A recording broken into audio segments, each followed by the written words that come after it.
I want to thank the Most High for taking the things of the world off of my shoulders. Let me put some hot sauce on that thing real quick. Yeah. Thank you, Father. Lord, you made my desires pure. Yeah.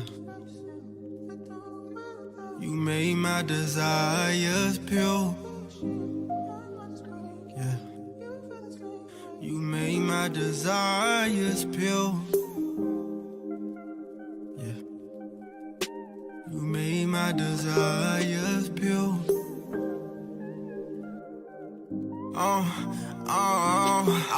I want wisdom, understanding. I don't want no Grammy. I wanna live a righteous life with a righteous family. I want a wife that love you more than she love me. Wanna show my people that they royalty. Wanna live by your commands, on your word we stand. I'd rather be touching scriptures than touching these banks. Them riches gon' profit nothing in a day of wrath. I was living in my mess, I had to take a bath. Creating me a clean heart, Abba made me pure. The things of the world, y'all, it's time to ignore. I want love, I want peace, I want everlasting life. Well done, my good and faithful servant, walking in that light. I'm on this narrow path, trying to save a soul. I want my people in Jerusalem, the days are old. I wanna get to the homeless, show them that he care. I wanna get a homeless, hope we almost out of here. Gave your example through your son, and it's the only way. Ain't no pagans over here, we keepin' holy days. I want my people, stop the killing, we dropping the prophets. I want us come back to the laws, it ain't no other option. Don't want no hate up in my heart, not over no doctrine. I want the fruits of the spirit, y'all could keep the nonsense. I had to renew my mind, I had to free my conscience. I had to confess my sins, I had to be honest. I want the Ruach HaKodesh to come into me. I only trust the Father, not the enemy. The Father word, he came and cleansed the enemy. I only want the Spirit, so I'm killing me. The Father gave me righteous things that I desire. I wanna see the kingdom, not the lake of fire. I don't want no drugs, scriptures got me higher. If we coming up here, how we gon' make it higher? Desires pure. You made my desires pure.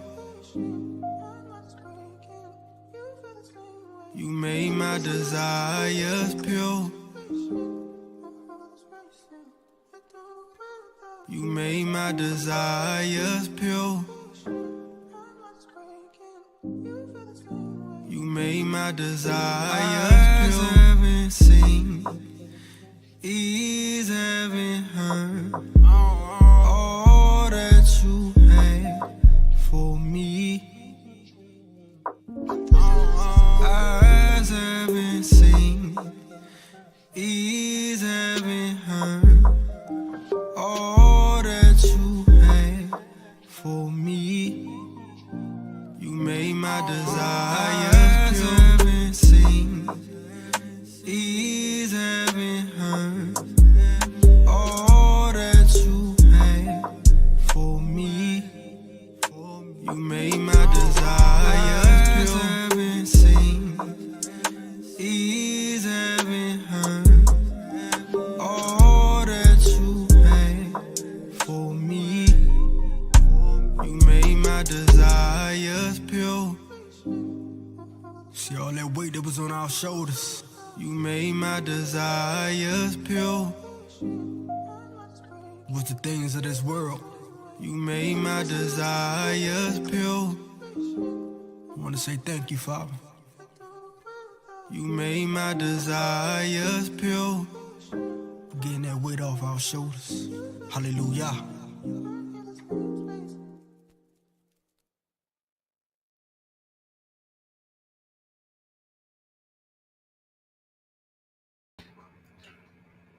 All praises, all praises, all praises to the Most High God of Abraham, Isaac, and Jacob.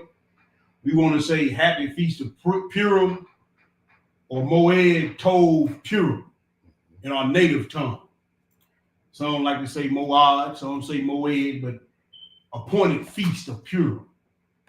We want to say all praise to our Most High God, God of Abraham, the God of Isaac, and the God of Jacob. We want to give honor and praise to our King, Yeshua Mashiach. We want to say salute to the brothers and sisters. And we here to do what is commanded us to keep the feast of Purim, to remember the sacrifices and the faith of our ancestors who kept us from being totally wiped off the map by our mortal enemies, Esau and Amalek. So with that, I turn it over to the young lion. Shalom. I almost said Shabbat Shalom. Shalom, family. Happy Feast of Purim. Happy Feast of Purim. It's good to see everybody in the chat. Give me some water.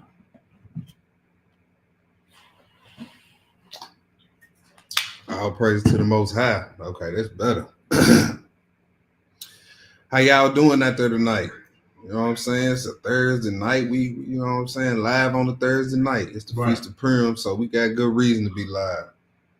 We about to get it in. Y'all see what it is. It's chop session tonight, so you know it's a little bit more interactive class, you know, versus the other ones. You know what I'm saying? Mm-hmm.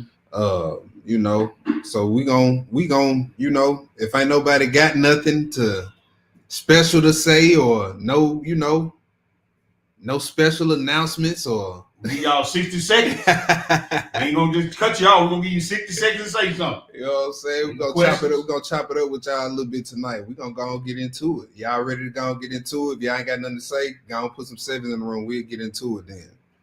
We got nobody 11 in here so far. I know more people gonna come in. And yeah, I just want to say apologize for the change in schedule. I know we had this scheduled for Friday night. There will not be a Friday night class unless you want to do one. Because me and some of the elders talking about tomorrow being the celebration. Mm-hmm. Folks gonna be full of food and full of that strong drink. Mm-hmm. So Friday night, everybody gonna be passed out. Yeah. So, but Purim actually does start tonight at sundown. Okay. So we just went on, decided to make that call and do it like this. So tomorrow we're gonna have a feast, and then people gonna be full of that food and that drink. So we said, hey, we're gonna do the lesson tonight. So you gotta go get one. All right. So yeah. I ain't got nothing, you know what I'm saying, that I'm gonna do tomorrow because I think I'm up next Friday. So, huh?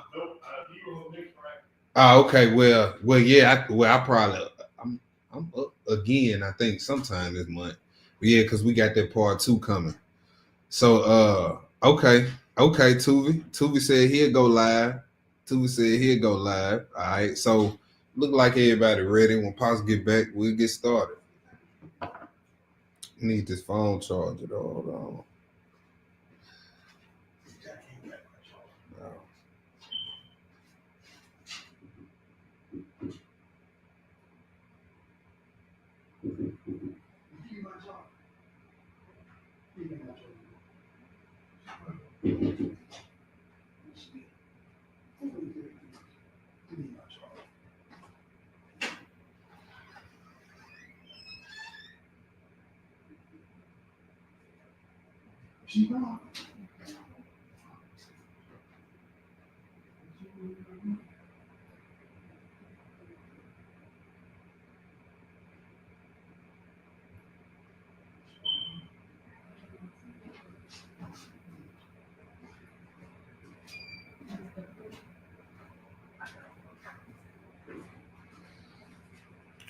One second, family. 1 second. See what y'all talking about up in here. Tuvi said, "Yeah, it's good." That's when I said, "If y'all ain't got nothing else to say, hey, we can always go for that, my brother. We can always go for that."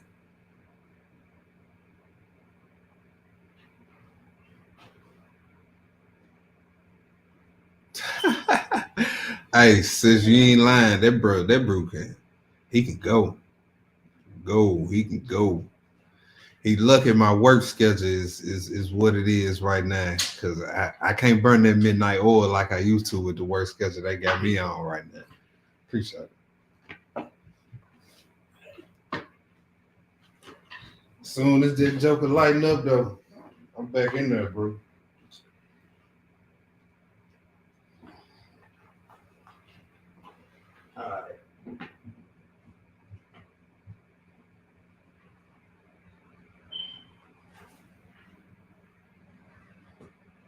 All right. So without further ado, y'all, let's get started. Feast of Purim chop session. Yep, you sure do. So look, he gonna be going live at at 8 o'clock. It's gonna be 10 here. We're gonna be like, man, too bad. Nah, let's get it, y'all. First spot. Let's go to Exodus. Y'all, because this Feast of Purim is about how we overcame genocide, pretty much. Right. You know what I'm saying? And it was from a long time enemy. Mm-hmm. Them Amalekites. We all know about the wicked Haman. Right. You know what I'm saying? And it's a few things that we can learn, you know what I'm saying, from this story tonight. And that's what we're going to be doing tonight, just dissecting the story. You know what I'm saying? Like pulling every bit out of it that we can. You know what I'm saying? So, but first, let's get a history on the Amalekites and why was the Most High so angry with them? You know what I'm saying? Let's get a rundown on. Let's go to Exodus 17, the first spot. Exodus 17. Let's do 8 through 16. Exodus 17, 8 through 16. And these civil days, you know what I'm saying, along with the feast days in Leviticus 25, they remind us for our enemies. They remind us for us and remind us for our enemies. A reminder that our deliverance is drawing near. And hey, a reminder to our enemies that their destruction is drawing near.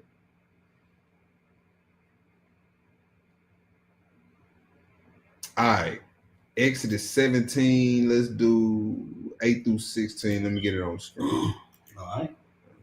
When you get it, go ahead. Then came Amalek and fought with Israel in Rephidim. And Moshe said unto Joshua, choose us out men and go out fight with them, and go out fight with Amalek tomorrow. And I was seeing on the top of the hill, and I was standing, on the top of the hill, with the rod of Yah in mine hand. So Joshua did as Moshe had said to him, and fought with Amalek. And Moshe and Aaron and Hur went up to the top of the hill. And it came to pass when Moshe held up his hand that Israel prevailed. And when he let down his hand, Amalek prevailed. But Moshe's hands were heavy, and they took a stone and put it under him.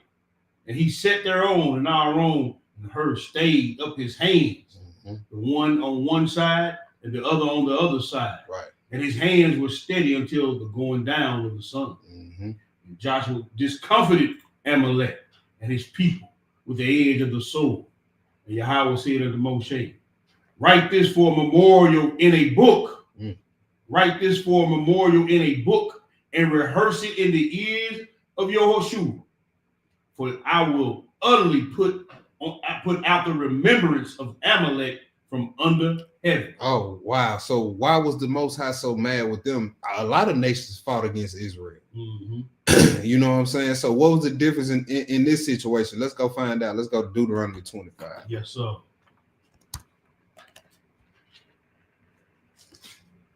Deuteronomy 25, I believe that's 16 through 18. Yeah. 16 through 18. It's 19. 19. Okay, yeah, 19. Deuteronomy 25, 16 through 19. Shalom to all in the chat. When you get it, go ahead. For all that do such things, and all that do unrighteously, are an abomination unto Yahweh thy Elohim. Right. Remember what Amalek did unto thee by the way, when you will come forth out of Mitzrayim. Right. So this is something that the Most High is not letting his people forget. No, sir. This something he remember what Amalek did. Remember what he did. 18. Go ahead. How he met thee by the way and smote the hindmost of thee. Backstab came up from behind.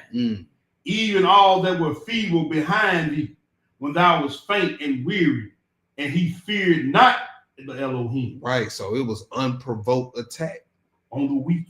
And look what he did. The feeble, those people who nowadays who would be in wheelchairs, right, who would be on canes, or the pregnant. And don't forget about the women and children all Yeah. in the back too now. Yeah, that's what I'm saying. Women pregnant. Yeah. And he snuck up behind Israel unprovoked now. And hey, we left them alone. Right. So the Most High said, hey, for that, hey, toe tag them and bag them forever. Forever.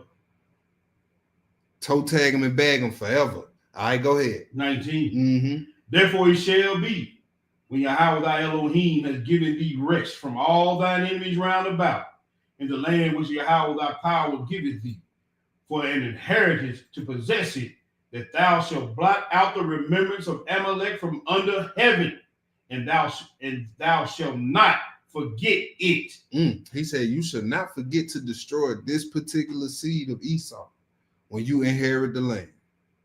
Let's go to Judges 3. Mm-hmm. Judges 3, 12 through 13.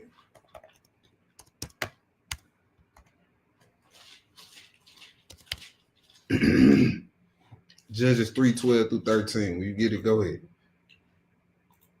And the children of Israel did evil again in the sight of Elohim. And Yahweh strengthened Eglon, the king of Moab, against Israel, because they had done evil in the sight of Yahweh. Right. And he gathered unto him the children of Ammon and Amalek, and went and smote Israel and possessed the city of the palm tree. All right, so understand this about our Elohim. When we are disobedient to him, he will give us into the hands of people who will attack us unprovoked. Mm-hmm. And he told you that in Deuteronomy 28, they don't care about young, old. It said he attacked the feeble. Mm-hmm. Mm-hmm. Understand that. Let's go to 1 Samuel 15. And sometimes your disobedience can hurt generations.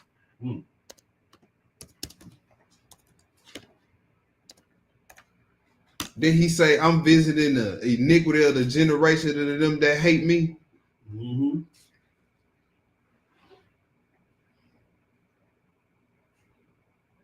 This king's disobedience right here will cause his descendants to go through a genocide threat, pretty much. Yep.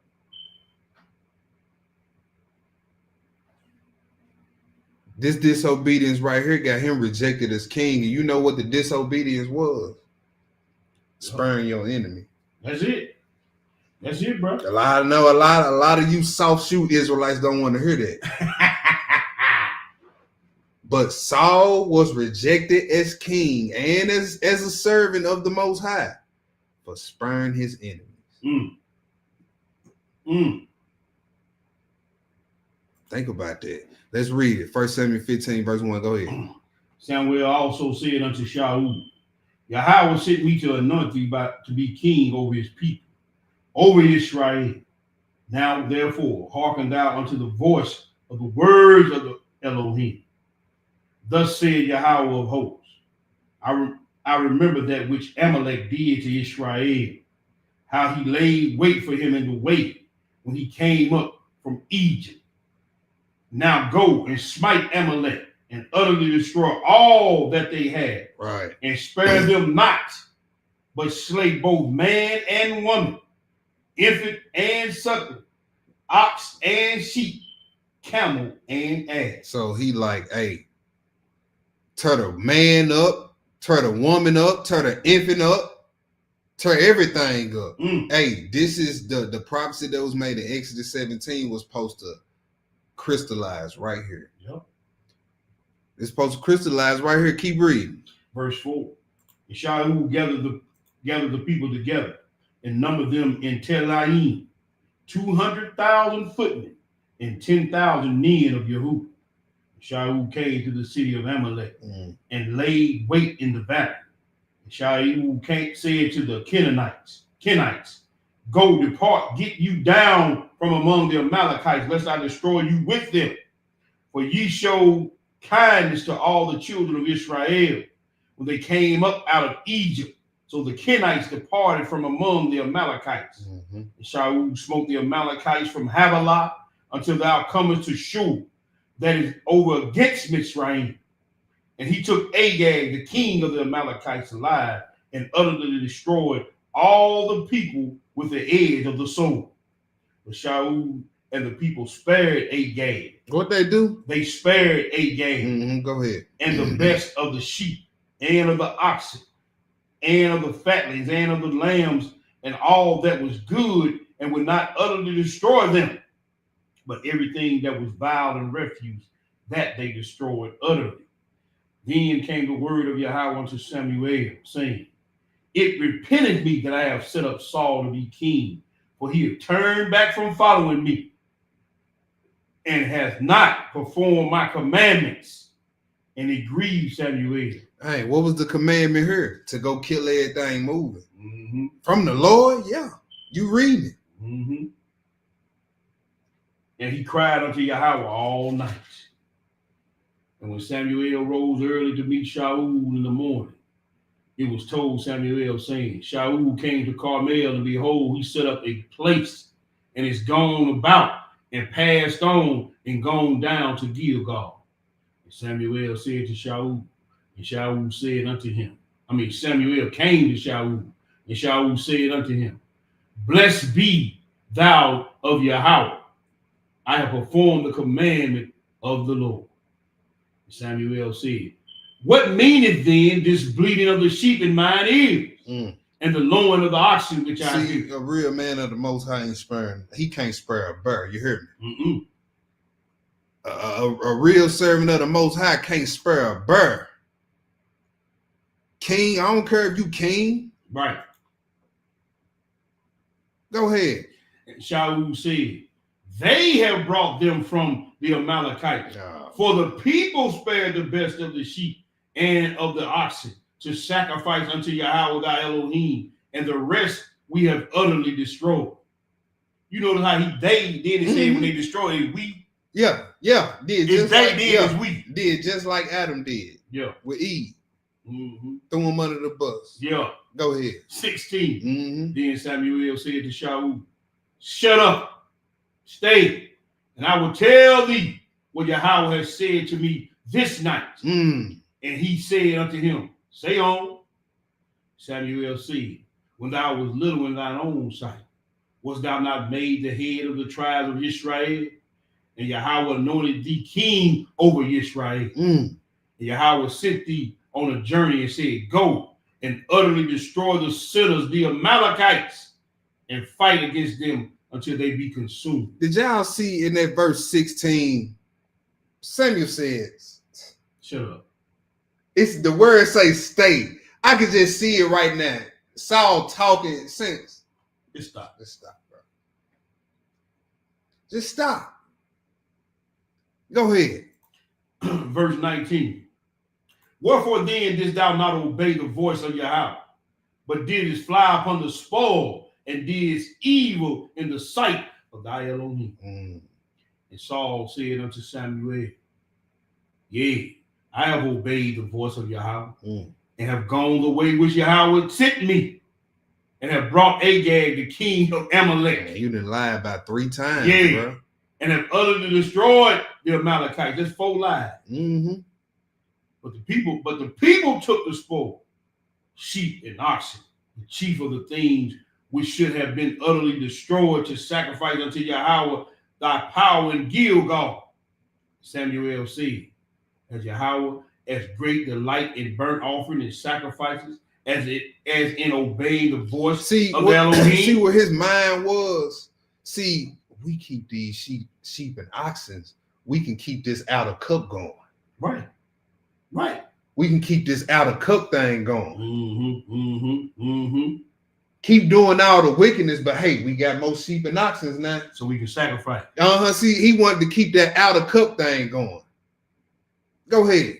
Behold, to obey is better than sacrifice, and to hearken than the fat of ram. For rebellion is as the sin of witchcraft, and stubbornness is as iniquity and idolatry. Because thou hast rejected the word of Yahweh, he has also rejected thee from being king. And Shaul said to Samuel, I have sinned, for I have transgressed the commandment of Yahweh, and thy words, because I feared the people. Because I feared the people and obeyed their voice. Now, therefore, I pray thee, pardon my sin and turn again with me, that I might worship Yahweh. What Samuel say? Samuel. Yeah, come on, brother. I got you, brother.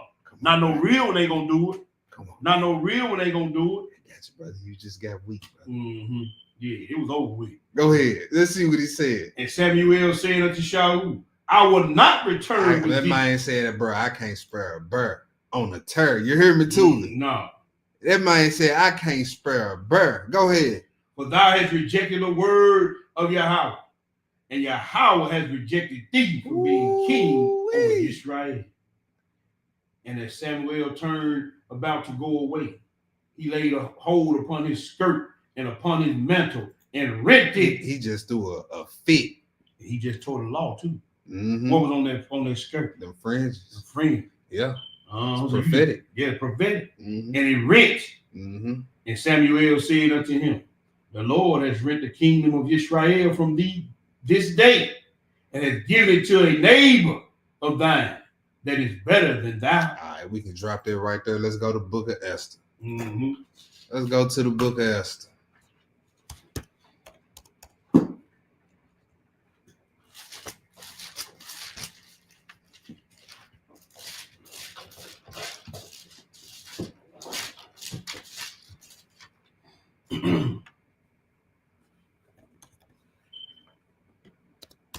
Book of Esther chapter 1. When you get it, go ahead. Now it came to pass in the days of Ahasuerus. This is Ahasuerus which reigned from India even unto Ethiopia, over 172 provinces. That in those days, when the king Ahasuerus sat on the throne of his kingdom, which was in Shushan the palace, in the 3rd year of his reign, he made a feast unto all his princes and his servants. The power of Persia and Media, the nobles and princes of the provinces, being before him. Mm-hmm. When he showed the riches of his glorious kingdom and the honor of his excellent majesty many days, even 180 days. And when these days were expired, the king made a feast unto all the people that were present in Shushan the palace, both unto the great and small, 7 days in the court of the garden of the king's palace. Mm-hmm. Where were white, green, blue hangings, fastened with cords of fine linen, and purple of silver rings, and pillars of marble, the beds whereof of gold and silver, upon the pavement of red and blue and white and black and marble. Mm. And they gave them to drink in vessels of gold, the vessels being diverse one from another, and the royal wine in abundance according to the state of the king. And the drinking was according to the law. None did compel, so the king had appointed to all officers of his house that they should do according to every man's pleasure. Mm. Also Vashti the queen made a feast for the women of the royal house, which belonged to King Ahasuerus. On the 7th day, when the heart of the king was merry with wine, he commanded Mahuaman, Biztha, Harbonah, Bigtha, and Abagatha, Zethar, Carcas, and 7 chamberlains that served in the presence of Ahasuerus the king, to bring Vashti the queen before the king with the crown royal, to show the people and the princess her beauty, for she was fair to look on. But the queen Vashti refused to come at the king's commandment by his chamberlains. Therefore was the king very wroth, and his anger burned in him. She's like, oh, I'm in here with my girls. Tell him to wait. Yeah. You know what I'm saying? In front of everybody. Mm-hmm. Hey. She like, ain't he with the fellas? What he want? Yeah. they keening at us. Yeah. Yeah, go ahead. Then the king said to the wise men which knew the time, for so was the king's manner toward all that knew law and judgment. Well, look, he said he turned straight to the men that knew the times. Because they knew it's time for you to go, lady. Your time is up. He said they knew the times. Go ahead. And the next unto him was Karshina, Oh, Shethar, Admatha, Tarshish, Maris, Marcina, and Mukaman, the 7 princes of Persia and Media, which saw the king's face and that which set the first in the kingdom. Man, look, you done just been embarrassed in front of all the princes. Yeah, come on, bro. All the big wigs. She done punked you. She done pulled your card in front of all your boys. Ooh-wee. Go ahead. And what shall we do unto Queen Vashti according to the law? Because she has not performed the commandment of the king of Ahasuerus by the chamberlains. And Memucan answered before the king, and the princess Vashti, the queen, has not done wrong to the king only, but also to all the princes and to all the people that are in all the provinces of the king of Ahasuerus. For this deed the queen shall come abroad unto all women, so that they shall despise their husbands in their eyes. When it shall be reported, the king of Ahasuerus commanded Vashti, the queen, to be brought in before him, but she came not. Likewise shall the ladies of Persia and Media. I'm in verse 18. All right. When we stop? Nah, go ahead. Keep going. Likewise shall the ladies of Persia and Media say this day unto all the king's princes, which have heard of the deed of the queen, thus shall there arise too much contempt and wrath. Why did they say? Why was they so worried that the other women would do the same thing? Because look at the setting. All the princes there, all the king's princes standing right there, and the messenger come back. She said she ain't coming. You know how in the movies the music stop and everybody look. Yeah. That's what happened right then. All the music stopped playing. Everybody had their drink in their hand. Everybody looking at the king. What you gonna do next? Everybody looking at his face. Everybody looking at his face. What you gonna do, dude? Yep. Go ahead. Likewise shall the ladies of Media and Persia say unto this. I'm sorry. Let me start that over. Likewise shall the ladies of Persia and Media say this day unto all the king's princes, which have heard the deed of the queen. Thus shall there arise too much contempt and wrath. If it please the king, let there go forth a royal commandment from him, and let it be written among the laws of the Persians and the Medes that it be not altered, that Vashti come no more before King Ahasuerus, and let the king give her royal estate unto another that is better than she. And when the king's decree, which he shall make, shall be published throughout all his empire, for it is great, all the wives shall give to their husbands honor, both great and small. And the same pleased the king and the princes, and the king did according to the word of Memucan. Let's go to the next. Yeah, that was it. Okay, now verse 22. Okay, yeah. For he sent letters unto all the king's province, and to every province according to the writing thereof, and every people after their language, and every man should bear rule in his own house, and that it should be published according to the language of every people. Next chapter 2. Go ahead. After these things, when the wrath of the king Ahasuerus was appeased, he remembered Vashti and what she had done, and what was decreed against her. Then said the king's servants that ministered unto him, let them be far. My bad. Then said the king's servants that ministered unto him, let there be fair young virgins sought for the king.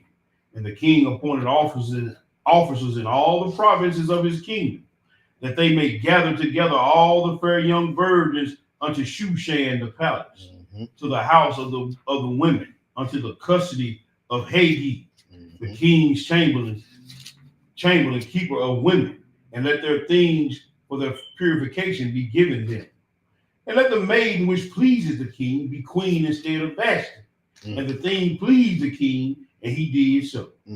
Now in Shushan the palace, there was a certain Jew, Yahudi, whose name was Mordecai, the son of Jair, the son of Shimei, the son of Kish, a Benjamite, who had been carried away from Jerusalem with the captivity, which had been carried away with Jeconiah, the king of Yehuda, whom Nebuchadnezzar, the son of Babylon, had carried, the king of Babylon had carried away. All right, so me and my pops, we was talking about this the other day. You know, when they got carried away by Nebuchadnezzar, a lot of them was allowed to return to the land. Mm-hmm. You know what I'm saying? And a lot of them stayed. Yep. And so it was the same thing with the brews in the book of Esther. Mm-hmm. When a lot of them was allowed to return to the land after they was carried away, but hey, some of them stayed in Persia. We was talking about it because of what economics and relationships and relationships, pretty much. Because I was wondering why would the brews who kept the law, like we read now, why would they not decide to go back to the land? Right. You know what I'm saying? I was just wondering that question, and we was just chopping it up a little bit, and that, I mean, that would be.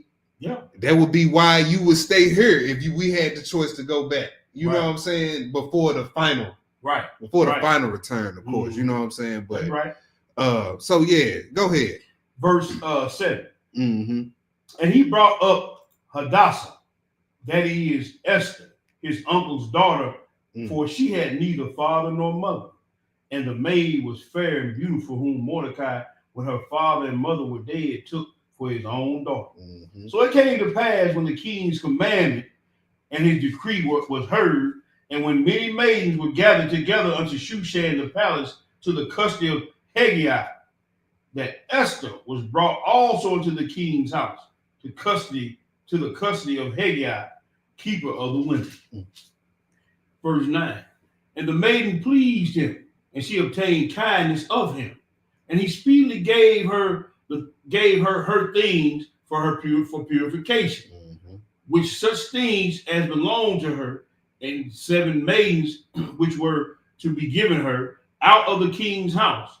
And he preferred her and her maids unto the best palace of the house of the women. All right, so you know the beautiful thing about the book of Esther, and we was talking about this before class high. None of the Lord's titles are mentioned in this book. Right. None of his titles are mentioned in this book, but he's very present. Yes, sir. Very present. Because guess what? A beauty pageant is about to put our sister right where she need to be. Right. Much. Right. A beauty pageant.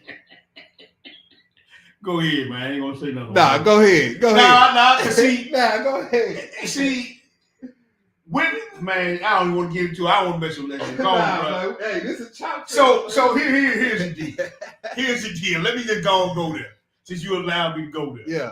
So you just said something very key about a beauty pageant, putting our sister where she needs to be in position for the salvation of her people. Mm-hmm. Now, I ask the question all the time.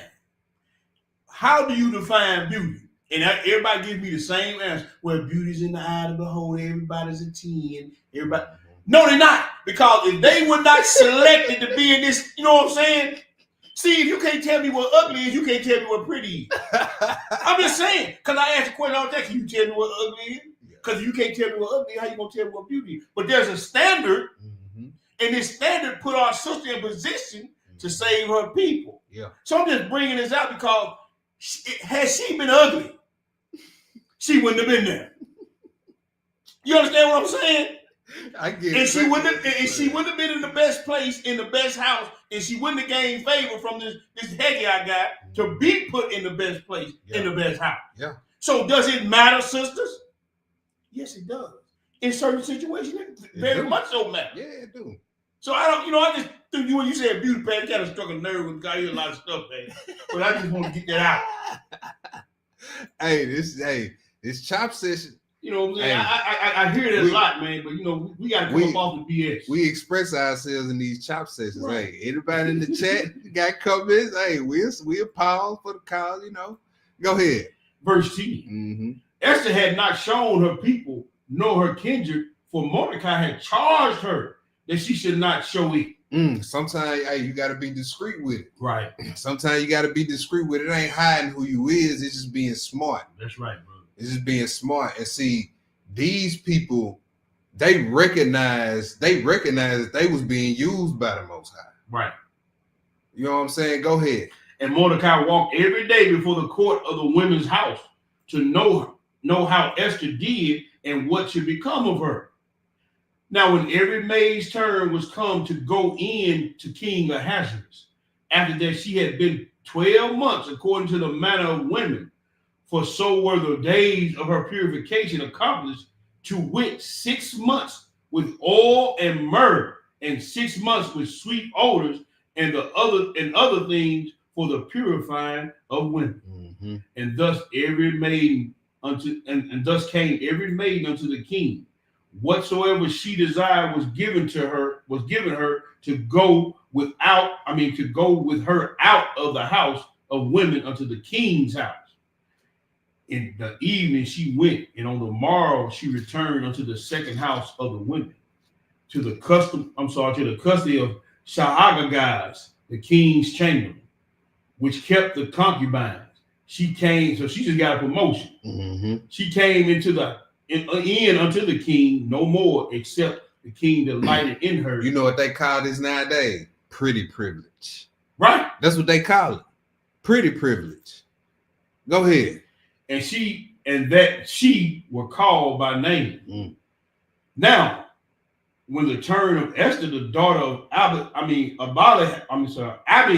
the uncle of Mordecai, who had taken her for his daughter, was come to go in unto the king, she required nothing but what Haggai, the king's chamberlain, the keeper of the women, appointed. And Esther obtained favor in the sight of all of them that looked upon her. So Esther was taken unto King Ahasuerus into his house royal in the 10th month, which is the month Tebeth, in the 7th year of his reign. Mm-hmm. And the king loved Esther above all women, and she obtained grace and favor in his sight more than all the virgins, so that he set the royal crown upon her head and made her queen instead of Vashti. Then the king made a great feast unto all his princes and his servants, even Esther's feast, and made a release to the provinces and gave gifts according to the state of the king. Mm-hmm. And when the virgins were gathered together the second time, then Mordecai sat in the king's gate. Yeah.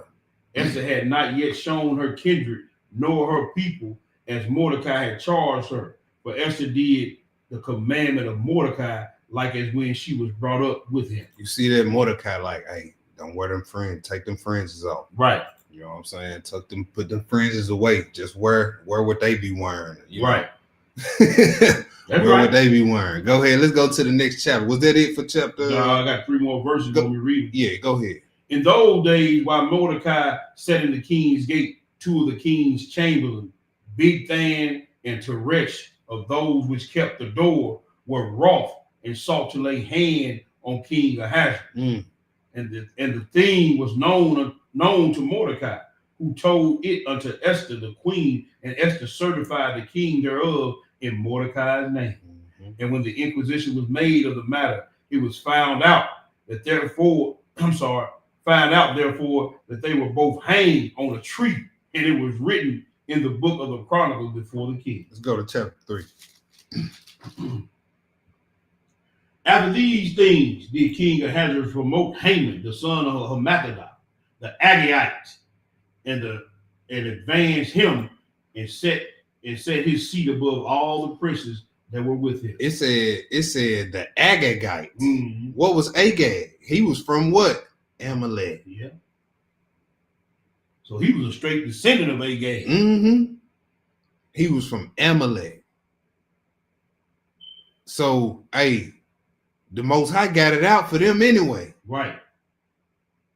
And so even if you never read this story, but you know what it is with the Amalekites and the Most High, you know this ain't gonna end well for this boy right here. No. Before you even, if you never even read this story, you should know that. Haman, however this story gonna turn, it ain't gonna end good for him. You know the crazy thing about this, brother, it actually calls him a direct descendant of Agag. So he of royal blood, one of the chiefs, or what they call dukes of Amalek. Yeah. He one of the grandchildren of Agag. Mm-hmm. So he got a problem. You know, they done told. Yeah, you know what I'm saying? They done told just this like how they teach their children to be racist over here. Right. They done told them, man, them Jews, them them jokers, we need to kill every last one. Yeah, just like how the slave masters, they sit around, have beers, and talk about their slave stories. Oh, you best believe them Agagites sat around. Yeah, we caught them coming from Egypt, coming up through Egypt one time. Mm-hmm. Oh, I came from behind the store. Right. She had a big belly, had a nigger baby in her belly. And they killed our granddad, the king. Yeah. They killed our granddad, the king. They chopped him in pieces. Right. So, hey, this hate in Haman is embedded in him. This been passed down. Go ahead. Verse 2. And all the king's servants that were in the king's gate bowed in reverence Haman. And the king had so commanded concerning him. But Mordecai bowed not, nor did him reverence. Hey, Mordecai remember what the business is with him too. Come on, bro. Come on now. You ain't the only one that remember what the business is now. Right. He got a long memory too. Yeah. And he rather die than bow to this joke. That's right. Go ahead. Then the king's servants, which were in the king's gate, said unto Mordecai, why transgressest thou the king's command? Now it came to pass when they spake daily unto him, and he hearkened not unto them, that they told Haman to see whether Mordecai's matter would stand, for he had told them that he was a Yahudin. You see that? So this wasn't a one-time thing. This happened a lot of days. It said now when it came to pass, when they spoke unto him daily. Man, I can't bow to dude, man. My ancestors and his ancestors don't get down like look, every day. You ain't gonna bow? Am I bowing? Every day, you ain't gonna bow? Am I bowing? You ain't gonna bow? Am I bowing? And he told him why he wasn't gonna bow, because he was a Jew. Right. He was from Judah, and he was from the kingdom of Judah, and I'm not bound to do, man. Man, look, go do what y'all gonna do. This how you stand on it. This what Saul should have been doing, standing on business. Right. His forefather, my forefather, we hate each other. Right. It wasn't none of that. Well, that was back then. We all about love. Yeah, come on, bro. You know what I'm saying? That's how they do it. Yeah. That's how they do it back. Make you feel guilty about the past. And you didn't. And your people was the aggressor. That's what I'm saying. Well, you know, man, I ain't know this 2025. I ain't got nothing to do with me. This 2025. My ancestors from St. Louis. See? Now you coned out. You coned out over here. Oh, boy. You ain't gonna stand on it. Hey, remember Saul was rejected. Come on, bro. For not standing on business in the way that he should have stood on business. Man, that's ancient history, man. That ain't got nothing to do with me. Man, all this stuff old, man. That's old time stuff, man. Man, look, everything, your people still benefiting off of what your forefathers did to us in 2025. Right. So you just as guilty as them. And you can tell the descendants of Agag because they always picking on somebody they ain't got no business picking on. Mm-hmm. They just like they dad. Unprovoked. Mm-hmm. And they start up stuff. Mm-hmm. And they oppress people. Unprovoked. You can tell who they are. Yep. Go ahead. Verse 5. Yeah. And when Haman saw Mordecai bow not, nor did him reverence, then Haman was full of wrath. And he thought to scorn to lay hands. So you telling me Mordecai didn't grab Haman's hand and stand in front of the people? No. It's saying we are the world. No. We shall overcome. No, because he bowed is a form of submission. That's what people don't understand, bro. When you bow, that's a form of submission. And when you saying you submitting under your ancient forefathers murderers, just like when you stand up there and you throw your hand over your heart, you submitting. And submission is a form of obedience and acquiescing to you being greater than me. Right. You see what I'm saying? Right. A woman, we are not to bow before idol people and idol God. That's facts. You don't give reverence to a murderer of innocent women and children. Why would I? Yeah. Especially my kinfolk. Yeah. Hey, a lot of people voted for a rapist. Come on, bro. You know what I'm saying? I'm not pledging allegiance to nothing. Right. I pledge allegiance to keep these commandments. A lot of people voted for somebody who named in the Epstein files. Man, come on. Come on, look what you pledging your allegiance to in your captivity. Come on. And to all you bootlegging Negroes that do the fourth of their life. You acquiescing to a time when your people were still in chains. Yeah.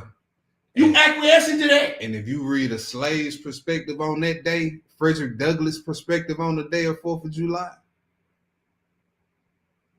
Come on, man. Come on, bro. Keep reading. Verse 6. Yeah. And he thought to scorn to lay hands on Mordecai alone. For they had shown him the people, and they had shown him the people of Mordecai. Wherefore Haman sought to destroy all the Jews that were throughout the whole kingdom of Ahasuerus, even the people of Mordecai. In the first month, that is the month Nisan, in the 12th year of King Ahasuerus, they cast Purim, that is the lot, before Haman from day to day and from month to month to the 12th month, that is the month Adar. Message. Mm-hmm. And Haman said unto King Ahasuerus, there is a certain people scattered abroad and dispersed among the people of all the provinces of thy kingdom, and their laws are diverse from all people. Neither keep they the king's law. Therefore, it is not for the king's profit to suffer them. Mm-hmm. If it please the king, let it be written that they may be destroyed. And I will pay 10,000 talents of silver to the hands of those that have the charge of the business to bring it to the king's treasury. Bring it into the king's treasury. Mm-hmm. And the king took his ring from his hand and gave it unto Haman, the son of Hammedatha, the Agagite, the Jews, the Yahudims' enemy. Mm. And the king said unto Haman, the silver is given to thee, the people also to do with them as seemeth good to thee. Then were the king's scribes called on the 13th day of the first month. And there was written, according to all that Haman had commanded, unto the king's lieutenants and to the governors that were over every province, and to the rulers of every people, and every province according to the writing thereof, and to every people after their language, in the name of King Ahasuerus, was it written and sealed with the king's ring. You see what happened? Hey, in every captivity, just about, I believe in every one, there's been a genocide. Order of genocide. Order of genocide, yeah. And look at this, political legislation being passed, right. Money being moved around amongst governors, lieutenants to carry out the plan. You don't think that that's in 2025, that's not going to happen or when in this generation? So you had the military, the lieutenants, yeah, and the politicians, the governors, yeah. And then you had the chief or the CEO or the president giving out the order. Yeah. He had a wicked man in his ear. And look, he getting the military involved. Yeah. Not just your police, Olive Branch PD. No. You got the National Guard. Yeah. Everybody. Coast Guard hunting them down. Yeah. They standing on your street corners with the long rifle. Yeah. U.S. Marshals hunting them down. And they hunt them down today. Yeah. They use them to hunt down people today, don't they? Mm-hmm. U.S. Marshals. Oh. So do. So peep what's going on now. Legislation being passed. Money being funded to that's mercenary stuff there, bro. Yeah. That mercenaries get paid to kill. 13. This was happening before all the technology. You think it ain't gonna happen in today's time? You fooling yourself. Go ahead. Verse 13. And the letters were sent by post into all the king's provinces to destroy, to kill, and to cause to perish all the Yehudi, both young and old, little children and women, in one day, even upon the 13th day of the 12th month, which was the month Adar, to take the spoil of them for the prey. The copy of the writing for a commandment to be given in every province was published unto all people, that they should be ready against that day. And then you got citizens of Shushan who I already hate them. I've been waiting to kill somebody. Right. This all over the whole kingdom. Yes. They say when it's just like the purge. On that day you can kill. Yeah. And peep this. This for you bootlicking coon Negroes. I want to point this out before we go to the next Go chapter. ahead. Peep how your enemy's attitude towards you don't change. Mm-hmm. Amalek hated you in Exodus. He hated you in Esther. And he hates you now. Mm-hmm. But now you get Negroes out, man. I ain't know that, man. It's 2025. It's 2025. My people from St. Louis, my people from Memphis, they got nothing to do with it. And then some Negroes will try to condemn you or make you feel bad for keeping that old way, that old attitude that your forefathers had toward their enemy. Both I said turn back to the ancient past. That was the both. And then I look at my forefather Saul got rejected for spurring his enemy. Come on, bro. Man, look, you can say what you want. They still hate me to this day. Guess what? I still hate them. Point blank, period. Mm-hmm. Go ahead. Verse 15. Mm-hmm. The post went out, being hastened by the king's commandment, and the decree was given in Shushan, the palace. And the king and Haman sat down to drink, but the city of Shushan was perplexed. Chapter 1, chapter 4. Mm-hmm. Chapter 4.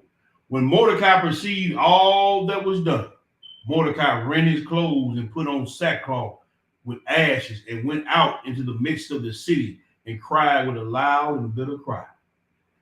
And it came even before the king's gate, for none might enter into the king's gate clothed with sackcloth. And in every province, whithersoever the king's commandment and the decree came, there was great mourning among all the Yahudim, and fasting and weeping and wailing, and many lay in sackcloth and ashes. Verse 4. So Esther's maids and her chamberlains came and told it to her. Then was the queen exceedingly grieved, and she sent raiment to clothe Mordecai and to take away his sackcloth from him, but he received it not. Then called Esther for Hatak, one of the king's chamberlains, whom he had appointed to attend upon her, and gave him a commandment, to Mordecai to know what it was and why it was. So Hatak went forth to Mordecai to the street of the city, which was before the king's gate. And Mordecai told him of all that had happened unto him, and the sum of money that Haman had promised to pay to the king's treasury for the Yahudi to destroy them. That's a bag on our heads. Mm-hmm. Go ahead. And he gave him a copy of the right of the decree that was given at Shushan to destroy them, to show it unto Esther, and to declare it unto her, and to charge her that she should go in unto the king to make supplication unto him, and to make a request before him for her people. And Hatak came and told Esther the words of Mordecai. And again Esther spake unto Hatak and gave him commandment unto Mordecai. And all the king's servants and the people of the king's provinces do know that whosoever, whether man or woman, shall come unto the king into the inner court, who is not called, there is one law of his to put him to death, except to whom the king shall hold out the golden scepter that he may live. Mm-hmm. But I have not been called to come in unto the king these 30 days. And they told Mordecai Esther's word. Then Mordecai commanded to answer Esther, think not with thyself that thou shalt escape the king's house more than all of the Jews. See that he basically, hey, now look, don't be no coon now. Right. Don't be no coon to think because you that's your husband that you gonna get away too. Mm-hmm. Cause once the king's decree go out, it said every last one of them. Mm-hmm. She won. When they find out she won, she gotta get her head too. Yeah. You may get away for a little while, mm-hmm. but the hit gonna come. Yeah. He said, hey, don't coon out now. Go ahead. Verse 14. For if thou altogether holdest thy peace at this time, then shall their enlargement of the deliverance arise to the Yahudim from another place. But thou and thy father's house shall be destroyed. Mm-hmm. And who knoweth whether thou art coming to the kingdom for such a time as this? Hey, look, he letting her know, hey, you was chosen to deliver this people. That's right. You gonna answer the call? Hey, this could have been Esther. Could have been like Saul, right? You know what I'm saying, and rejected because of this. Go ahead, verse 15. Then Esther bade him to them return Mordecai this answer: Go gather together all the Yahudi that are present in Shushan, and fast for me, and neither eat nor drink 3 days, night or day. I also and my maidens will fast likewise. And so will I go unto the king, which is not according to the law. If I perish, I perish. Boy, that's what they call, that's gangster right there. Yeah. Hey, if I die, I die. That's it. Verse chapter 17. Verse 17, my bad. So Mordecai went his way and did according to all that Esther had commanded him. Chapter 5. Now it came to pass on the third day that Esther put on her royal apparel and stood in the inner court of the king's house, over against the king's house. And the king sat upon his royal throne in the royal house, over against the gate of the house. And it was so, when the king saw Esther queen standing in the court, that she obtained favor in his sight. And the king held out to Esther the golden scepter that was in his hand. So Esther drew near and touched the top of the scepter. Excuse me. Mm-hmm. Then said the king unto Esther, What wilt thou, Queen Esther? And what is thy request? It shall be given thee, it shall be given thee to the half of the kingdom. And Esther answered, If it seem good unto the king, let the king and Haman come this day unto a banquet that I have prepared for him. And the king said, Cause Haman to make haste, that he may do as Esther has said. So the king and Haman came to the banquet that Esther had prepared. And the king said unto Esther at the banquet of wine, What is thy petition? And it shall be granted thee. And what is thy request? Even the half of the kingdom it shall be performed. Then answered Esther and said, My petition and my request is, if I have found favor in thy sight, if I have found favor in the sight of the king, and if it please the king to grant my petition and to perform my request, let the king and Haman come to the banquet that I shall prepare for them, and I will do tomorrow as the king has said. Then when Haman forth that day joyfully and with a glad heart. But when Haman saw Mordecai in the king's gate, that he stood not up nor moved for him, he was full of indignation. You see that? Mordecai. Hey, see, this is an evil person in general, right? Knowing that a genocide plan is carried out against his enemies, that's when he happy and gleeful. Right. You know what I'm saying? And as soon as he see some people who ain't done nothing to him, right, he get upset. That's evil. Right. That's right, bro. He called good evil to evil good. That's right. That's right. Mm-hmm. These the type of people you dealing with, and then 2025, you want to say, that was back then. These folks still alive. Man, look, these folks, and look, and we read in Exodus to Esther, his attitude towards you ain't changed. Mm-hmm. Mm-hmm. Go ahead. I want to look on the other side of that coin, though, at Mordecai. Now, the decree had already been put down. Not only has the decree been put down, but this brother is sitting in the king's gate in sackcloth and ashes, letting everybody in the city, I'm crying out because I'm one of these people y'all supposed to be killing. Not only is he sitting in the king's gate in sackcloth and ashes, which is against the law of the Medes and Persians, but the guy that put the hit out on him comes out there, sees him in sackcloth and ashes, and he still don't get up. This dude is ready to go at any time. Oh, it is. Yeah. And he still don't get up, man. Sure is. You understand what I'm saying? That's a good point. Go ahead.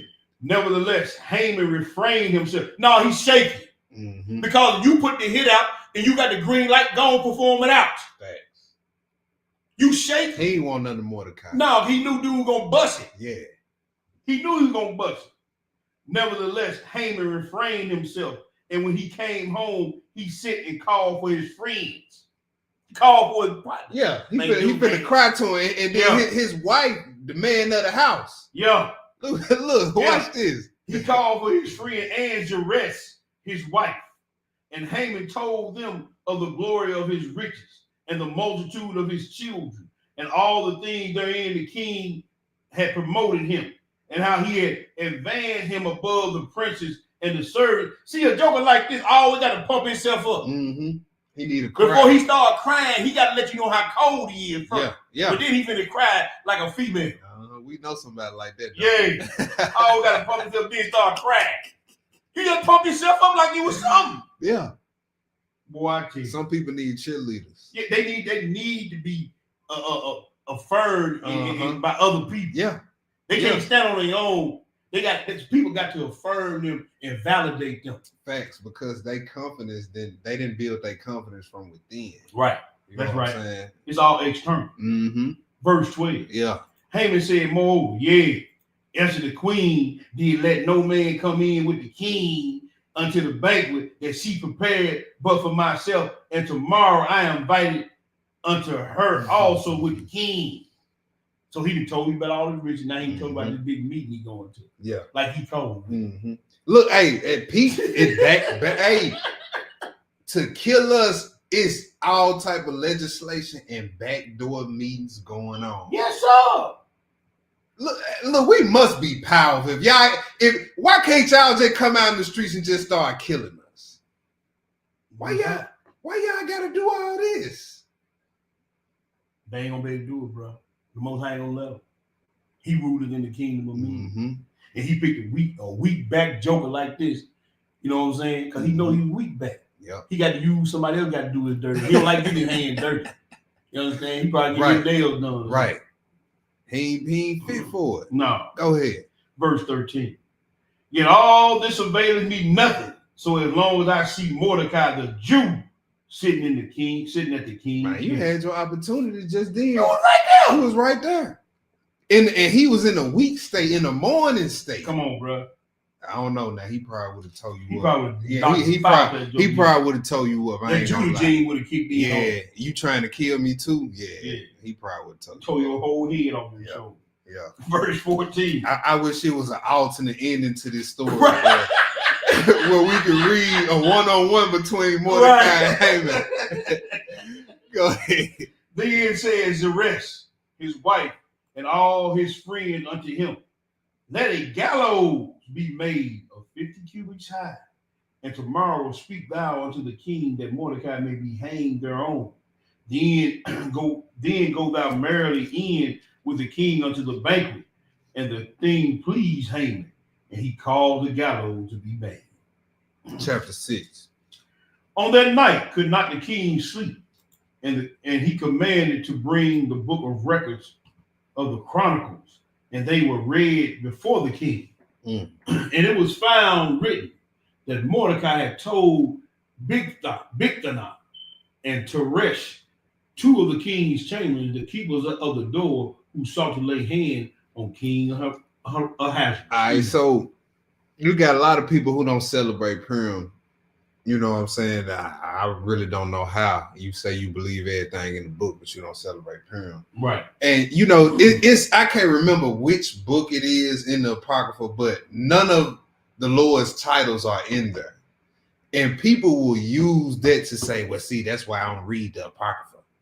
Because I can't read his name, his titles in there. I can't read that. Well, look, we don't read it nowhere in the book of Esther. Sure don't. But look, who do you think this is causing this king to not sleep? Come on, bro.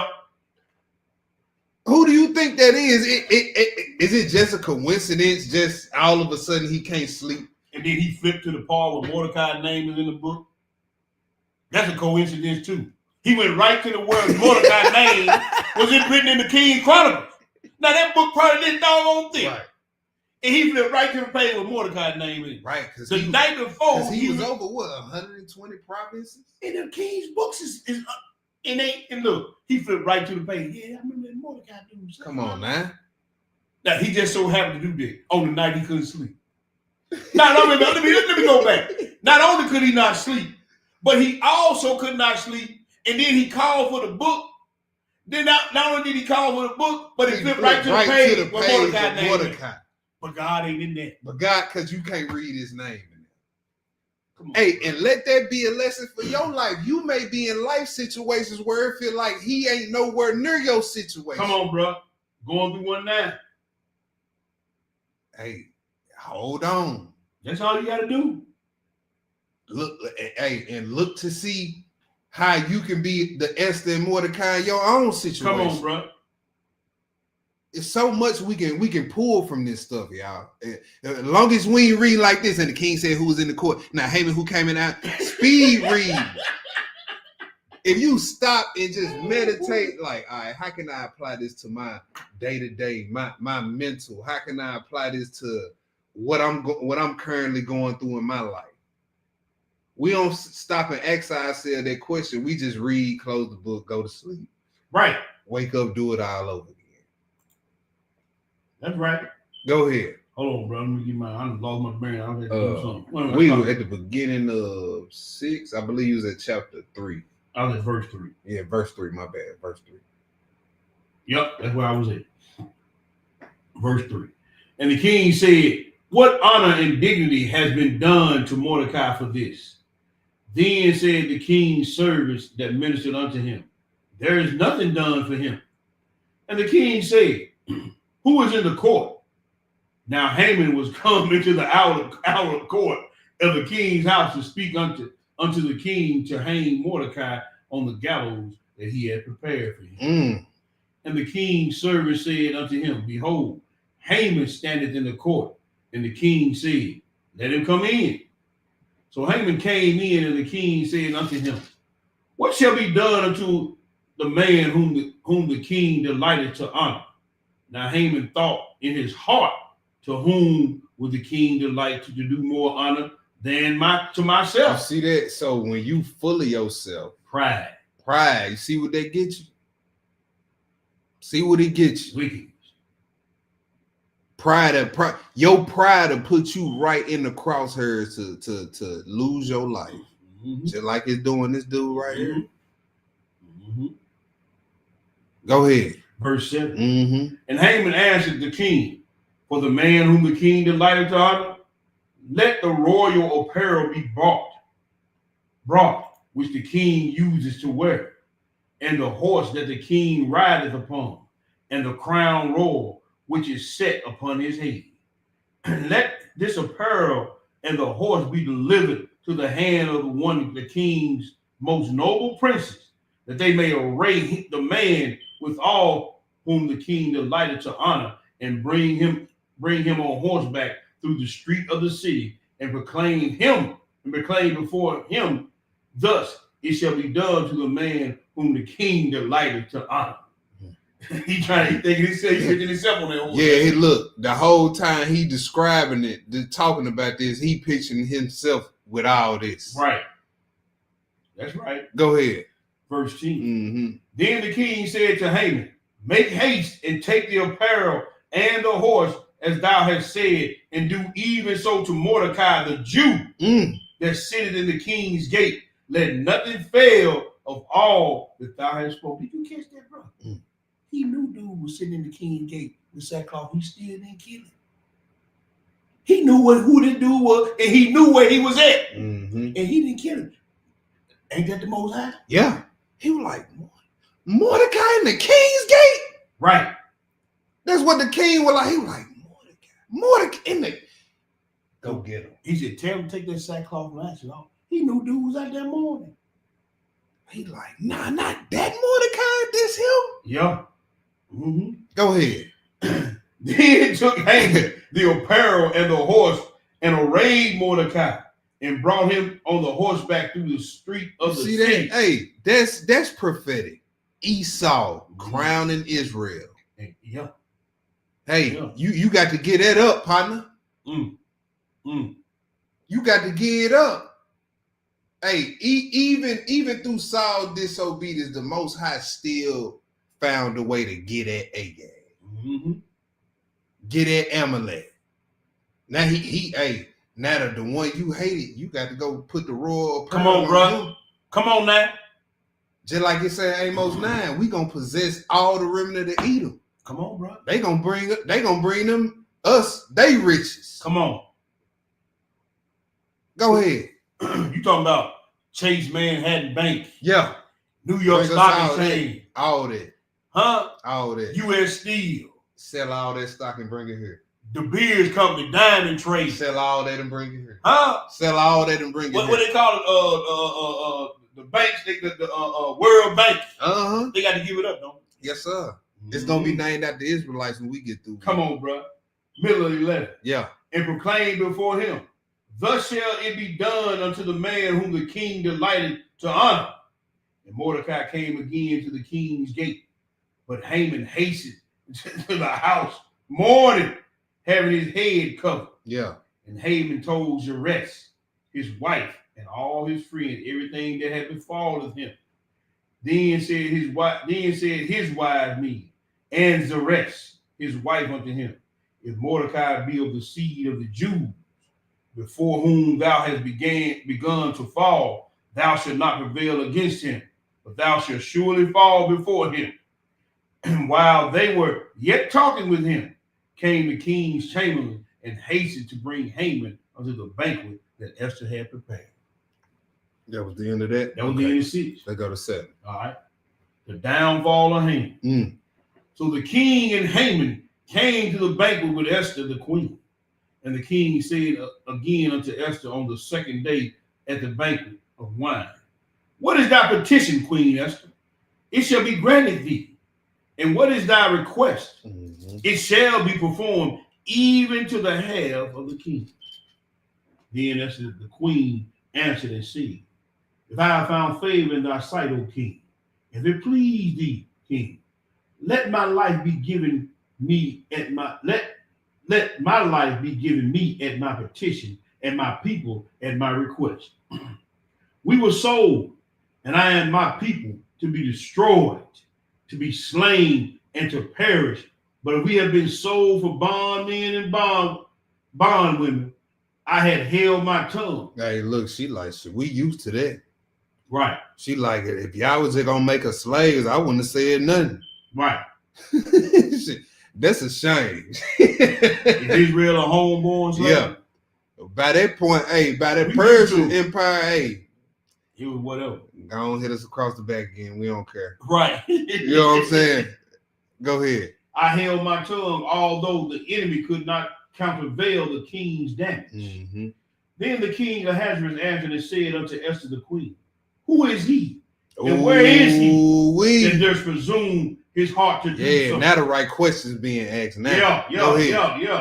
And Esther said, the adversary and the enemy is this wicked Haman. And Esther told it. Boy, she told it, boy. Yeah.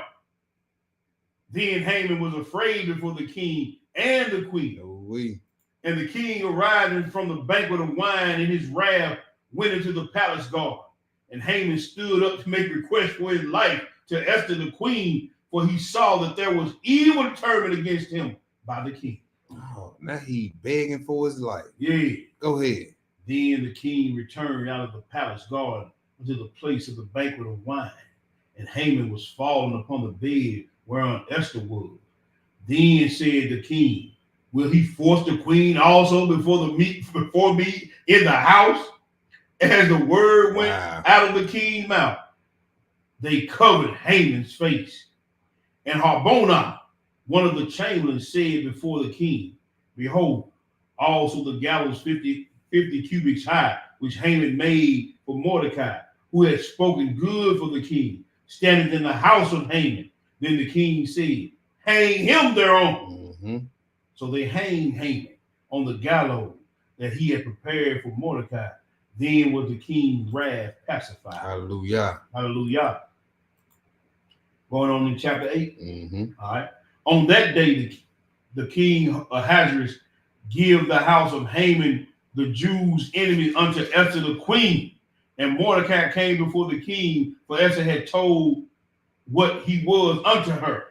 And the king took off his ring, which he had taken from Haman, and gave it unto Mordecai, And Esther set Mordecai over the house of Haman.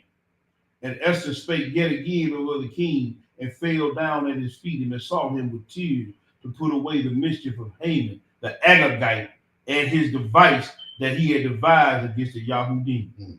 Then the king held out the golden scepter toward Esther. So Esther arose and stood before the king, and said, If it please thee, king, and if I have found favor in thy sight. And the king seemed right, and it seemed right before the king, and I be pleasing in his eyes, let it be written to reverse the letters devised by Haman, the son of Hammedatha, the Agagite, which he wrote to destroy the Jews, which are in all the king's provinces. Mm-hmm. For how can I endure to see the evil that come upon my own people? Or how can I endure to see destruction of my kindred? Then the king Ahasuerus said unto Esther, the queen, and to Mordecai, the Yahudi, Behold, I give Esther the house of Haman, and him they have hanged upon the gallows, because he laid his hand upon the Yahudim. Mm-hmm. Write ye also for the Yahudim, as it liketh you, in the king's name, and seal it with the king's ring, for the writing which is written in the king's name, and seal it with the king's ring, may no man reverse. Then were the king's scribes called at that time, in the 3rd month, that is the month Sivan, on the 23rd day thereof. And it was written according to all that Mordecai commanded unto the Yahudim, and to the lieutenants, and to the deputies and rulers of the provinces which are from India unto Ethiopia, 127 provinces, unto every province according to the writing thereof, and unto every people after the language, and to the Yahudim according to their writing and according to their language. And he wrote in King Ahasuerus' name, and sealed it with the king's ring, and sent letters by post on horseback, and riders on mules and camels and young dromedaries, wherein the king granted the Yahudim, which were in every city, to gather themselves together and to stand for their life, to destroy, to slay, and to cause to perish all the power of the people and province that would assault them with both little ones and women, and to take their spoil of them for prey. Now more legislation have been passed. Now he like, hey, look, we done already told them to kill y'all. We can't stop everybody. Right. So if when y'all go back to y'all houses and they try to kill them, y'all got free reign to protect yourselves and nothing to happen to y'all. That's right. Stand your ground. Right. And they passed that, didn't It's going to be a stand the ground pass again. Yep. When Yeshua get back. It's going to be a stand the ground. A stand your ground law with divine. Divine intervention. Woo. So look, he like, look, the decree already went out. We can't stop everybody. Y'all know y'all hate it. Some of them been ready to do it. Right. So when y'all go back, if they try to kill y'all, kill them. And they women come in there, kill them too. Right. That's what he said, ain't it? Yep. Verse 12. Yeah. Upon one day in all the provinces of King Ahasuerus, namely upon the 13th day of the 12th month, which is in the month Adar, the copy of the writing for a commandment to be given in every province was published unto all people, and that the Yahudi should be ready against the day to avenge themselves on their enemies. Right, because apparently a lot of them people didn't care that other decree went out. Right. So just go ahead and whack. Right. Go ahead. So the posts that rode upon the mules and camels went out, being hastened and pressed on by the king's commandment, and the decree was given at Shushan the palace. And Mordecai went out from the presence of the king in royal apparel of blue and white, and with a great crown of gold, and with a garment of fine linen and purple. And the city of Shushan rejoiced and was glad, and the Yahudim had light and gladness and joy and honor in every province, in every city, whethersoever the king's commandment and his decree came. The Yahudi had joy and gladness, a feast and a good day, and many of the people of the land became Yahudi. You For see that? fear of the Yahudi fell upon them. Hey, they go there. You are what you act like spiritually. Yeah. Now look, it's the opposite right here. Right. When they start keeping the laws, it said they became Jews, not physically. Just saying spirit, they kept the laws like we did. Right. That's all they're saying. They don't even make them spiritual Israel. Right. All right, let's go to the next chapter, chapter 9. All right. Next chapter, chapter 9. Go ahead. Now in the 12th month, that is the month Adar, on the 13th day of the same, when the king's commandment and his decree drew near to be put in execution in the day that the enemies of the Yahudi hoped to have power over them, though it was turned to the contrary, that the Yahudi had ruled over them that hated them, the Yahudi gathered themselves together in the cities throughout all the provinces of King Ahasuerus to lay hand on such as sought their hurt, and no man would withstand them, for fear of them fell upon all people. So I want y'all, let me frame this right here for the people that may get lost in all these words. Right.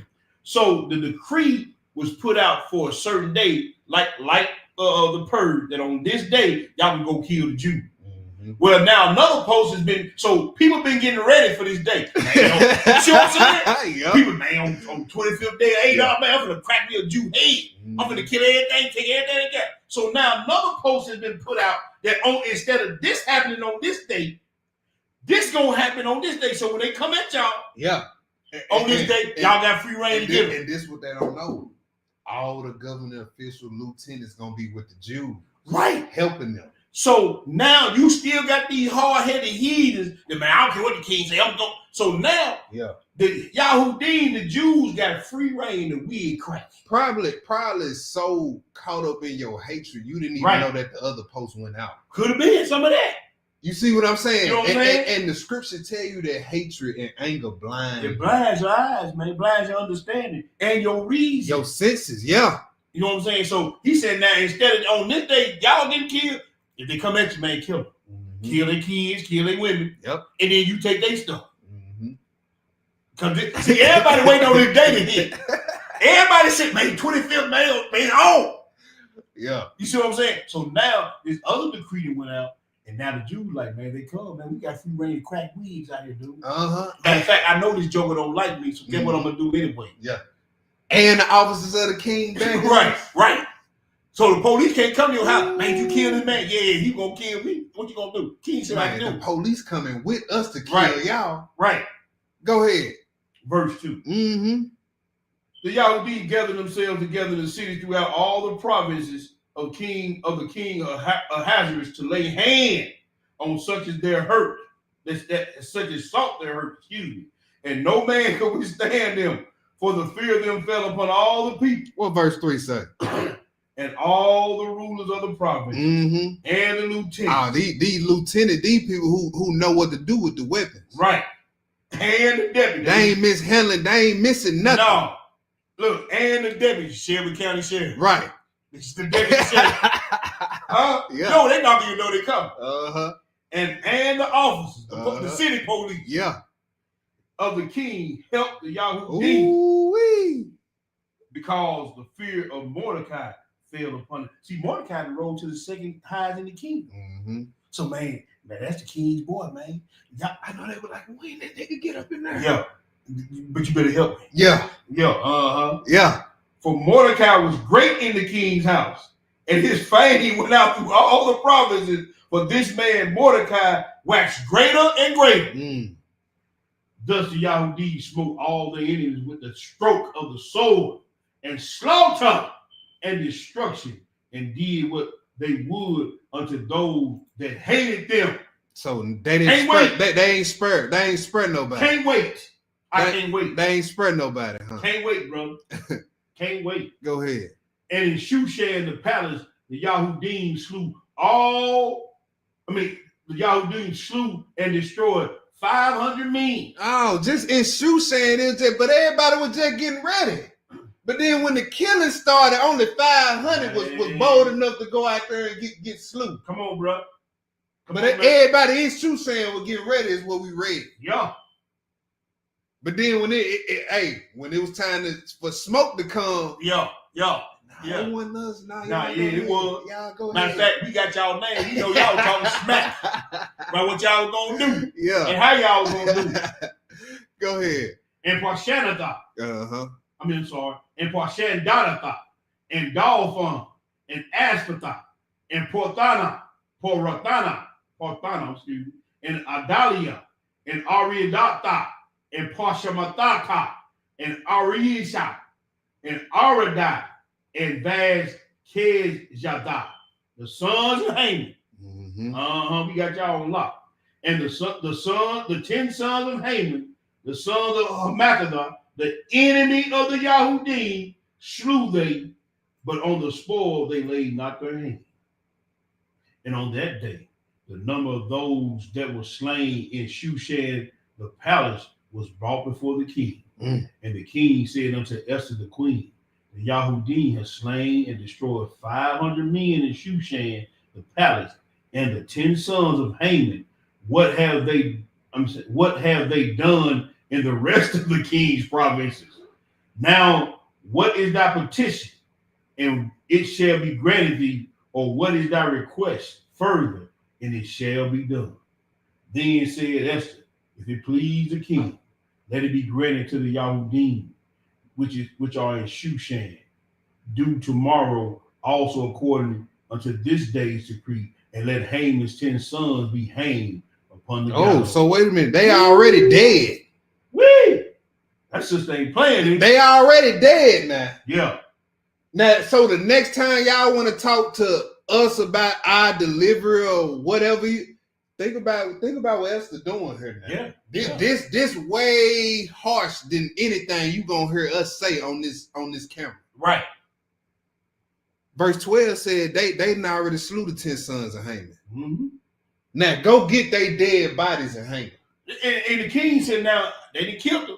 They done killed about 500 dudes. They done killed Haman's 10 sons.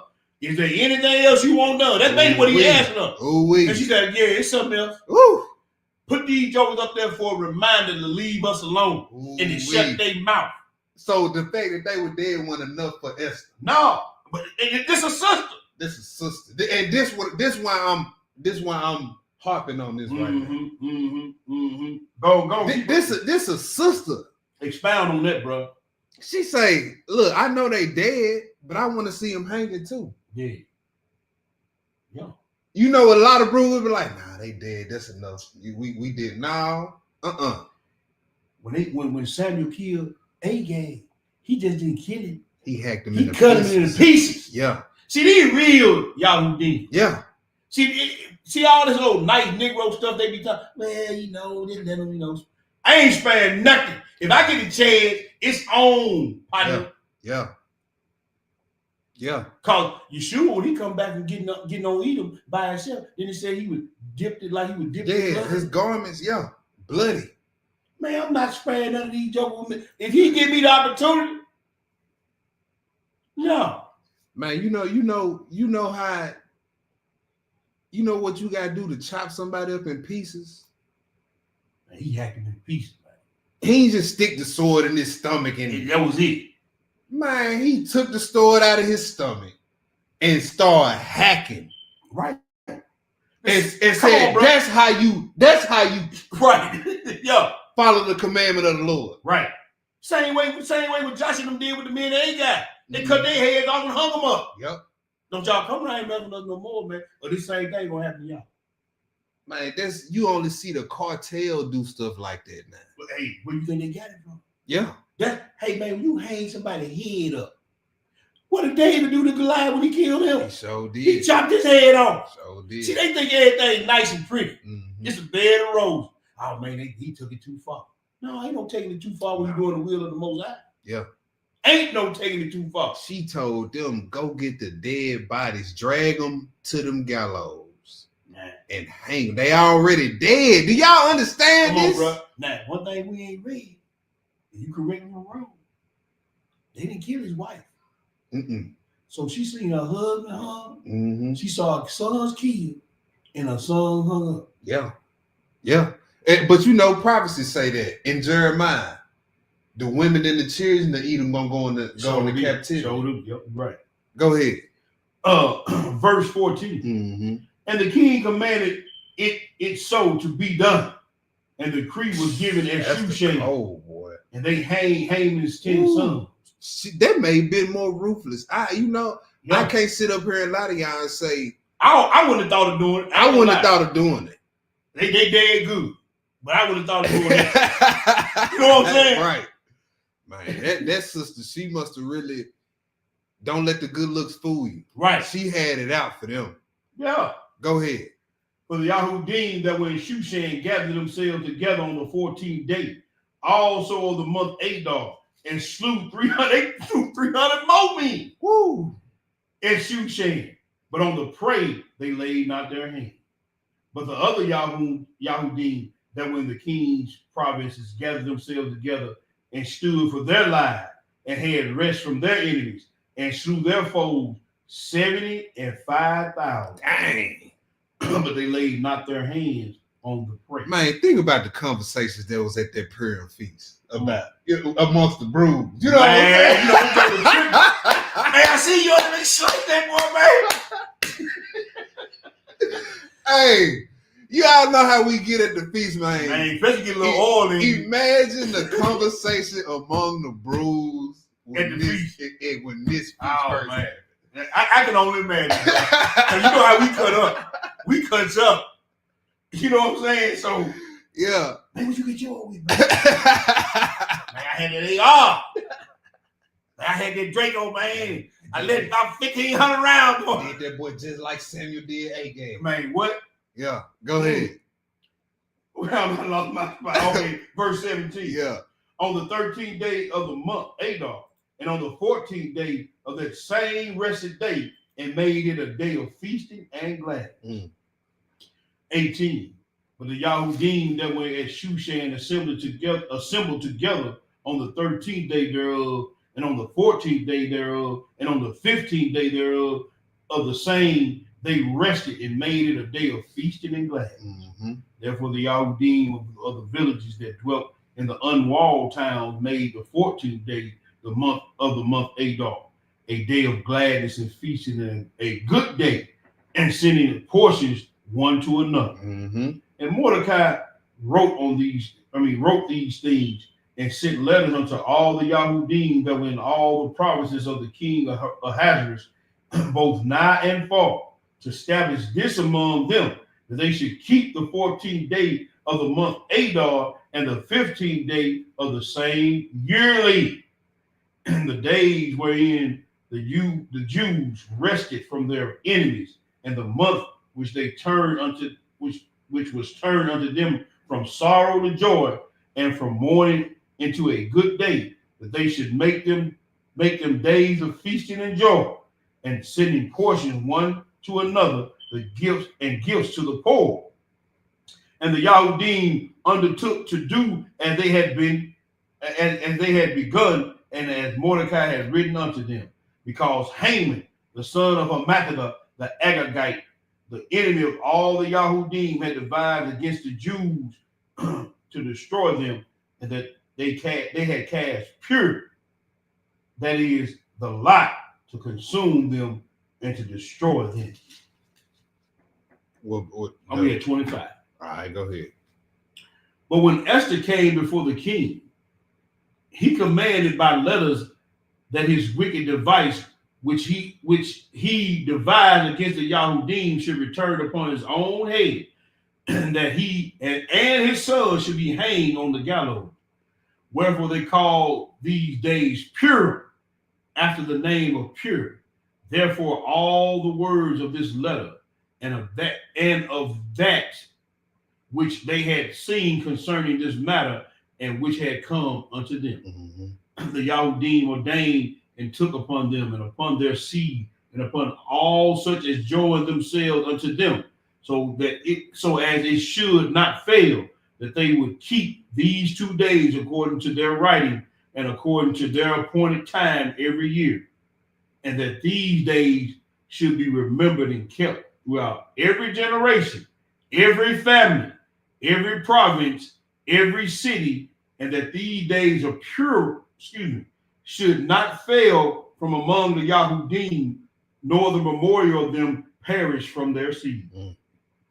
Then Esther the queen, the daughter of Abihail, and Mordecai the Yahudi, wrote with all authority to confirm this second letter of Purim. And he sent letters unto all the Yahudim to the 127 provinces of the kingdom of Ahasuerus, with words of peace and truth, to confirm these days of Purim in their times appointed, according to as Mordecai the Jew or the Yahudim and Esther the queen had enjoined them, as they had decreed for themselves and for their seed the matters of the fasting and their cry. And the decree of Esther confirmed these matters of Purim, and it was written in the book. Hallelujah. Hallelujah. That's the class. All praise, all praise, man. All praise. And don't forget to read the additions to Esther in the right. Apocrypha. There you go. All right. praise. So yeah, man, that was some good eating. All praise. Always. And you know, I want to bring back with my bang. He brought up about you. Now you didn't see nothing in here where the Lord's name was mentioned. Right. None of his titles mentioned. Right. But you Negroes listen to a camp leader and tell you not to read the Apocrypha because there's maybe one book in there where the Lord's name or title ain't mentioned. But you didn't read it in 66 in this book right here. His name was, or his title was not mentioned one time. Hey, and that's a whole chop to the name doctrine itself. Come on, bro. You see the works. You see the works. He said, I done magnify my works above all my name. Man, look. Ain't that what it say in Isaiah? Yep. So, brother, y'all, all of y'all who come out these certain schools of thought, don't put no teacher, no pastor, nobody above this right here. Facts. It's a chop. It's a chop to those who question the book of Hebrews because they say they don't know who wrote it. We don't know who wrote Esther. Come on, bro. But this what we do know. We can tell by how it's written. It was somebody with a first-hand account, and more than likely, come on, bro. You know what I'm saying? More than likely, don't know who was wrote there. the book of Job. That's what I'm saying. It's in there. So stop, man. But we steadily see the works of the Most High, right? And that lets you know when people harp on stuff like that, they focusing on the wrong thing. Come on, bro. They up on the doctrine. That's what I'm saying, and they don't want you to be so completely sold on the scripture. Right. They want you to look to them. Yeah. They don't want you to look at this here for what it is, who it's about. Yeah. They want you to focus on them and their doctrine. You know what I'm saying? Yeah. So all praise to the Most High for this, man. All praise to the Most High for the Feast of Purim, one of our civil days. We not only remember the works of the Most High, but we remember our ancestors and the sacrifice and the boldness that they had. Where lives was on the line. Their own life was on the line. They put their life on the line for their people. So brothers and sisters, we got to remember that this thing is, you got to be bold when you're doing this here. Because even in your test of trial, you still got to stand up for the Most High. You still got to continue to work. And you got to be willing to put your mind, body, and soul on the line for the kingdom. And so all praise for that, bro. Quick announcement again. We'll be doing the celebration of Purim tomorrow at 12 p.m. We're going to be at the Olive Branch Library over here in Olive Branch on Highway 305, right here in the middle downtown Olive Branch. This is where we'll be. And then we will not have a class tomorrow. We moved tomorrow's class to the night. So we will not have a class tomorrow. And then on the Shabbat day, we'll be gathering at I think it's Horn Lake. Give me 1 second. I want to make sure I don't tell the people nothing wrong. I think it's Horn Lake, but I want to be sure. Give me 1 second. I think I already got it pulled up. Yeah, so the Horn Lake Library. That's right. We'll be at the Horn Lake Library on Shabbat day. That's in Horn Lake. And then y'all know the feast is coming up after this. The Holy Feast is coming up. This is a civil feast. We got the Holy Feast, the Passover unleavened bread coming up. I talked to my brew, and he's already trying to secure some places, and going to more than likely have the places secured, but we're going to have some places secured for the feast. To the brothers and sisters who can't come up to the feast, Find some Hebrews that you can conjugate with, and y'all keep it together, or just keep it at home with your family. And to those who may have to work on the 7th day, hey man, keep it in your mind, keep it in your heart, and stay pure and stay holy in your mind. He said, "Be thou holy, for the Lord thy God is holy." He said, "Be thou perfect, for I, walk before me and be thou perfect." So if you can't be off, and we know people's situations with different jobs and stuff in Babylon, right. Hey, keep it in your heart, keep it in your mind, stay as pure as you can in those days and those times. But if you can make it, hey, let us know if y'all want to come up and fellowship with us. Let us know, and we'll try to get some deals on hotel rooms, whatever. But we look forward to seeing y'all tomorrow. We look forward to seeing y'all this Shabbat day. And we just pray the blessings of the Most High on you and your family and your household. And just remember the works of the Most High and the way He moves. And remember your ancestors. Remember your ancestors. And most importantly, remember your enemies. Mm-hmm. All praises. All praises. Most High willing, I'll see a lot of y'all tomorrow. Yep. Shalom. Shalom, family.